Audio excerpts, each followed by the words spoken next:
Hi there, Sue Hawks here with your 2-minute tidbit.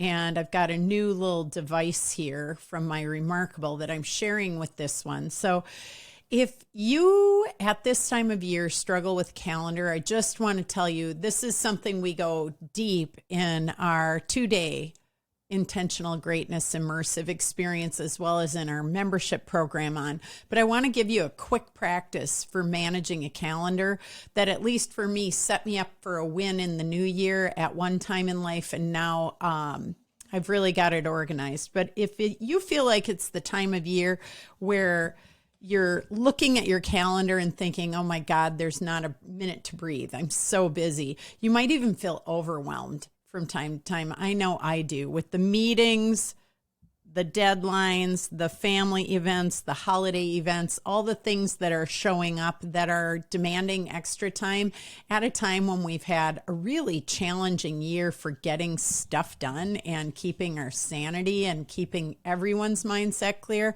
Man, there's a lot going on.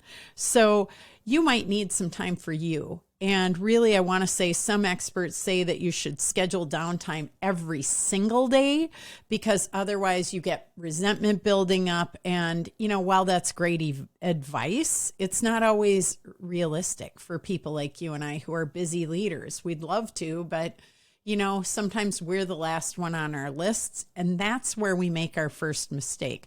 If there's no space in your calendar, then this practice is for you. So really quickly, you want to look at your calendar to see if it reflects your priorities, those things that are essential to you being the best you in your life. Because when you're not putting on your oxygen mask, as I talked about in chapter 2 or 3 of my book, you can't help others. It's the same adage as the flight attendants say at the airlines.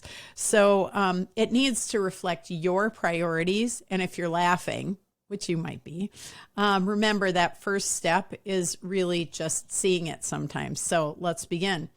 List 3 to 5 areas, no more. 3 to 5 areas in your life that are critical to your happiness.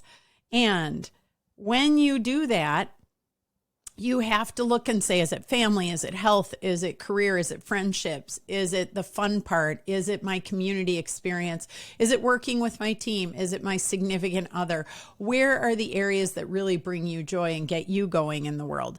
Second, you take a blank piece of paper, much like this whiteboard, and you write down your ideas for what that might change, what things you need that are not there, that there's no space for. Now, don't do anything with the existing calendar. Just take a look at it and say, hey, these are the things I need every single day. And how much time do I need to do them so I feel great, I look great, I'm at my best to tackle this stuff? Then you want to print your actual calendar, which might look more like a mess every single day. And if so, you've got to say, how close is that? And where are there places for me to say no? Because right now, one of the key things is learning to say no. And we have to talk about how big the gap is between this calendar and the ideal one. Now, ideal, I'm not talking about if time and money weren't an issue, because that's a wonderful question to get your brain going.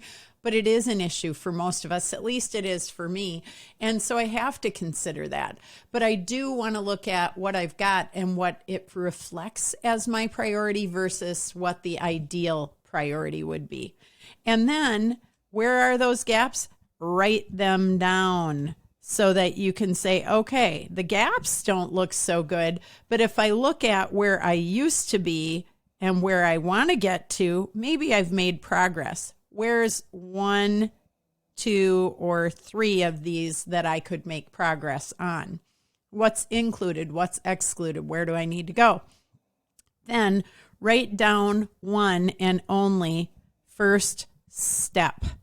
One thing you can do, whether that's take something off of your calendar, whether that's add something great just for you on.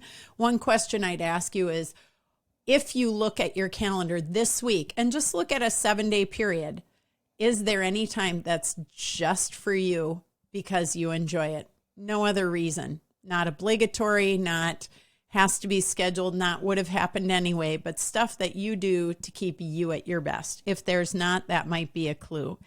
And then you have to begin. And while I think that sounds really easy, this little formula is the beginning steps of how to really design a calendar that supports you in being intentionally great in your life as a leader and in your business.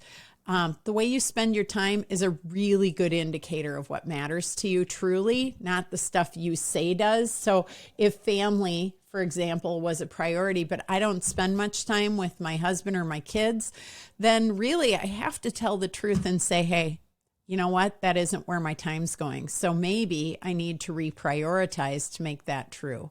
So realigning can sound overwhelming. We've got you covered. Our Maximizing Success Journal is also a way for space, goals, action items, and reflections, and a smaller bite to get started on this work so you can focus on living your priorities.